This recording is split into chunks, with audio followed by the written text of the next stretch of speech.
हज़रात गिरामी, अल्लाह तबारक व तआला ने हमें और आपको इंसान बनाकर पैदा फरमाया और अल्लाह तबारक व तआला का ये करोड़हा शुक्र एहसान है कि अल्लाह तबारक व तआला ने हमें और आपको अशरफुल मखलूक़ात बनाकर इस खाकदाने गीती पर भेजा और अल्लाह तबारक व तआला ने इंसान भी बनाया और अपने महबूब सरकारे दो जहां सल्लल्लाहु ताला अलैहि वसल्लम का उम्मती बनाकर भेजा।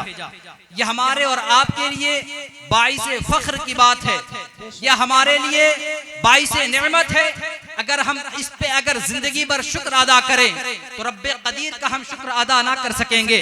हज़रात गिरामी, अल्लाह तबारक व तआला ने हमें और आपको इंसान बनाकर भेजा। आज आप इस उर्स की तकरीब में तशरीफ फरमा हैं। हज़रात गिरामी, अल्लाह तबारक व तआला ने अपने इस दीन की इशाअत के लिए दो जमात को, दो चीजों को अल्लाह तबारक व तआला ने मुंतखब फरमाया। वो दो चीजें क्या है? एक है किताबुल्लाह और एक है रिजालुल्लाह। किताबुल्लाह यानी कि अल्लाह तबारक व तआला की किताब, जो अल्लाह तबारक व तआला ने कुरान मुक़द्दस अपने महबूब सरकारे दो जहां के क़ल्बे अतहर पर नाजिल फरमाया। और एक है रिजालुल्लाह यानी कि अल्लाह तबारक व तआला ने उस किताब के पैगाम को लोगों तक पहुंचाने के लिए एक लंबे अरसे तक अल्लाह तबारक व तआला अंबिया और मुरसलीन को भेजता रहा। मगर जब हम हमारे और आपके आखिरी नबी सरकारे दो जहां सल्लल्लाहु ताला अलैहि वसल्लम इस खाकदाने गीती पे जब तशरीफ लाए, अल्लाह तबारक व तआला ने नबियों का सिलसिला बंद कर दिया, अपने नबी को आखिरी नबी बनाकर भेजा। मेरे नबी पाक खुद फरमाते हैं, अना खातमुन नबिय्यीन ला नबी आबादी, मैं आखिरी नबी हूँ, अब मेरे बाद कोई नबी नहीं आएगा। मगर अब ये बताइए कि अल्लाह तबारक व तआला ने एक लंबे अरसे तक अंबिया को भेजता रहा, किस लिए? ताकि वो हमारे लोगों को, अल्लाह तबारक व तआला के बंदों को अल्लाह का पैगाम पहुंचाए और उनको सही रास्ता दिखाए, इहदिनस सिरातल मुस्तकीम की तलकीन करे। मगर क्या अंबिया का आने का सिलसिला खत्म हो गया तो क्या वो बुराइयां, वो अहकाम बंद हो गए? नहीं, अल्लाह तबारक व तआला ने अंबिया के इस जिम्मेदारी को उलमा के सुपुर्द किया। हज़रात गिरामी, यही वो उलमा है जो अंबिया के मिशन को लेकर चल रहे हैं और इन्हीं उलमा की बदौलत आज हमारे और आपके बीच दीन जिंदा है। मैंने जिस आया करीमा की तिलावत करने का शर्फ हासिल किया, अल्लाह फरमाता है, इन्नमा यख्शल्लाह मिन इबादिहिल उलमा, कि अल्लाह से डरने का अगर कोई हक अदा करता है तो वो उलमा की जमाअत है। हज़रात गिरामी, आज हमारे कौम मुस्लिम को देखा जाए, आज हमारी कौम मुस्लिम इल्म में बहुत पीछे नजर आ रही है। आज हम ये रोना रोते हैं कि हम पे जुल्म व बर्बरियत का पहाड़ तोड़ा जा रहा है, हमें सताया जा रहा है, हमें मारा जा रहा है। मगर मैं कहना चाहता हूँ, अगर आप देखें, अपने गिरेबान में झांक कर देखें और जरा गौर व फिक्र करें, वो कौम, मैं एक लफ्ज कहा करता हूँ कि वो कौम जिस कौम से पूरी दुनिया ने इल्म हासिल करना सीखा, वो कौम जिससे पूरी दुनिया ने जिंदगी जीने का सलीका सीखा, वो कौम जिससे पूरी दुनिया ने हुकूमत करने का तरीका सीखा, आज वही कौम सबसे ज्यादा जाहिल नजर आ रही है। आज वही कौम बेइक़्तिदार नजर आ रही है। आज उसी कौम के अंदर जिंदगी जीने का शऊर नजर नहीं आ रहा है। मैं कहना चाहता हूँ, यही वो मजहब इस्लाम के मानने वाले हैं। आप 15वीं सदी से पहले की अगर तारीख का मुताला करेंगे तो आपको पता चलेगा कि इस सरजमीन पर हुकूमत करने वाले कोई और मजहब के लोग नहीं बल्कि मजहब इस्लाम के मानने वाले पाए जाएंगे। मगर क्या ये हवा चली कि आज हमारे मुसलमान के अंदर हुकूमत करनी तो दूर की बात, हम सही गुलामी भी नहीं कर पा रहे हैं। हमें ये गौर करना होगा कि हमारे अंदर कमी क्या है।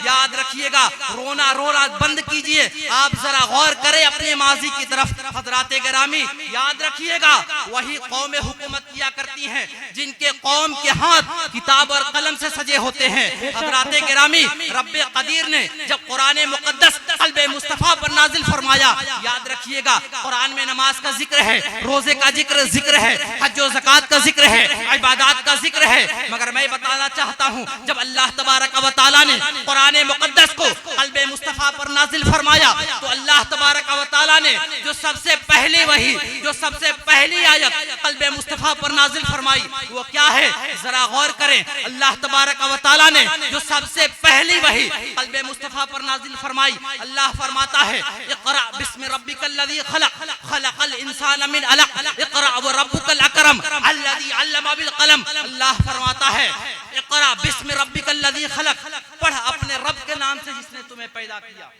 मैं कहना चाहता हूँ वो कौम जिस कौम के किताब की पहली वही अल्लाह तबारक व तआला अपने महबूब से ये मुखातब हो रहा है, जो सबसे पहली वही नाजिल फरमाई वो पढ़ने के ताल्लुक से नाजिल फरमाई। जरा गौर करें, हम पैगंबर इस्लाम के मानने वाले कहे जाते हैं, हम कुरान के मानने वाले कहे जाते हैं, मगर हमने पैगंबर इस्लाम के फरामीन को हमने ठुकरा दिया, हमने कुरान के पैगाम को ठुकरा दिया। कुरान का पहला हुक्म है तालीम हासिल करो। याद रखिएगा, जब आपके अंदर इल्म होगा, जब आपके अंदर एजुकेशन होगा तो ये आपको पता चलेगा कि अल्लाह का हक क्या है, हुकूकुल्लाह क्या है। जब आपके अंदर इल्म होगा तो पता चलेगा कि मनसबे रिसालत क्या है, रसूल का मकाम क्या होता है। जब आपके अंदर इल्म होगा तो पता चलेगा औलिया की अजमत क्या होती है। जब आपके अंदर इल्म होगा तब कमाहतहू तरीके से आप अल्लाह की इबादत कर सकते हैं। मगर ये अफसोस की बात है हजराते गिरामी, ये अफसोस की बात है कि हमारी कौम, जिस कौम से पूरी दुनिया ने पढ़ना सीखा, वही कौम सबसे ज्यादा जाहिल नजर आ रही है। आखिर इसकी वजह क्या है? आप अपने माजी का मुताला करें। याद रखिएगा, हमारा माजी बहुत रोशन है, हमारा माजी बहुत बेहतरीन है। आज दुनिया तरक्की कर रही है। आज हमारी कौम मुस्लिम अपने दीन के इल्म को महज ये कह के ये तो दीन का इल्म है, इसमें क्या है, अपने बच्चों को कॉलेज में पढ़ा रहे हैं, यूनिवर्सिटी में पढ़ा रहे हैं। मैं किसी तालीम का मुखालिफ नहीं, मैं ये कहता हूँ कि अपने बच्चों को दीन भी पढ़ाओ और अपने बच्चों को दुनिया भी पढ़ाओ। दोनों तालीम आपके बच्चों के हाथ में होनी चाहिए, तब इस जमाने में आपका बच्चा कामयाबी की मंजिल पर पहुंचेगा। मगर मैं ये बताना चाहता हूँ हजराते गिरामी, आज के मुसलमान के अंदर ये जहनियत बन चुका है कि कुरान और ये हदीस, ये जो दीन इल्म है, इसमें तो सिर्फ नमाज, रोजा, हज और ज़कात है। मगर मैं आपको बताना चाहता हूँ हजराते गिरामी, आप जब अपनी माजी देखेंगे तो आपको समझ में आएगा कि हमारे असलाफ ने इल्म हासिल करने के लिए कितनी मेहनतें मुशक्कतें बर्दाश्त की हैं। आप एक वली के उर्स में हाजिर हैं। आइए मैं उस वली की बात करता हूँ जो कोई आम वली नहीं, तमाम वलियों का सरदार, जिसे गौसे आजम कहा जाता है। वो वली गौसे आजम खुद फरमाते हैं, कदम हाज़िही अला रकबती कुल्ली वलिय्यिल्लाह, मेरा ये कदम तमाम वलियों के गर्दन पे है। गौसे आजम को क्या आपने कभी पढ़ा? गौसे आजम की तो 11वीं आपने बनाई, उनकी अकीदत, अपने अकीदत का इजहार किया, मगर क्या आपने कभी सोचा गौसे आजम ने अपनी जिंदगी कैसे गुजारी? आइए मैं मुख्तसर से लफ्जों में बताता हूँ। गौसे आजम ने 18 साल की उम्र में अपनी माँ से जुदाई बर्दाश्त की और तकरीबन 8-9 साल तक गौसे आजम ने इल्म हासिल करते रहे। आपको मालूम है गौसे आजम इल्म हासिल करने के दौर में, तालीम हासिल करने के दौर में 70 दिन का फाका किया है, पत्तों को खाया है और इन पत्तों को खाकर फाका हासिल करके, फाका रह के तब इल्म दीन हासिल किया है। इतनी मेहनतों मुशक्कत से उन्होंने दीन का इल्म हासिल किया। आज हम गौसे आजम के मानने वाले कहते हैं, गरीब नवाज के मानने वाले होने का दावा करते हैं, मगर हमने गौसे आजम के जिंदगी पे अमल करना छोड़ दिया, हमने गरीब नवाज के जिंदगी पे अमल करना छोड़ दिया। काश अगर हम अपने असलाफ के तरीके पे अमल किए होते और ये पता होता कि हमारे दीन में इल्म की कितनी अहमियत है, तो आप आज हमारे कौम का ये हाल ना होता। मैं कहना चाहता हूँ आज कौम मुस्लिम में जितनी बुराई नजर आ रही है, आप 2 लिस्ट बनाएं। एक ये लिस्ट कि कौम मुस्लिम में क्या क्या बुराइयां हैं और इन बुराइयों को कैसे दूर किया जा सकता है। मैं 2 लफ्जों में बात कहना चाहता हूँ। आप ये लिस्ट बनाएं कि कौम मुस्लिम में कितनी बुराइयां हैं, कौम मुस्लिम में कितनी खराबियां हैं। अगर आप उन खराबियों को दूर करना चाहते हैं तो उसका सिर्फ एक तरीका है, पलटिए इल्म की तरह, अपने बच्चों को पढ़ाइए, दीन इल्म से लैस कीजिए, दीन का इल्म दीजिए, दुनिया का इल्म दीजिए। जब आपके बच्चे के अंदर इल्म आएगा वो बच्चा यकीनन गुनाह से बचता हुआ नजर आएगा। मगर आज हम ये समझते हैं ये जो कुरान है, बस ये आखिरी बात कह के मैं अपनी गुफ्तगू को खत्म करना चाहता हूँ। बस ये आखिरी 2 मिनट में आपसे लेना चाहता हूँ और अपने गुफ्तगू को खत्म करना चाहता हूँ। आज हमारे मुसलमान के एक तबके के जहन में जो ये ख्याल पैदा हो गया कि दीन इल्म में क्या है, दीन इल्म में बस ये कुरान हदीस है, रोजा नमाज की बातें पढ़ाई जाती है।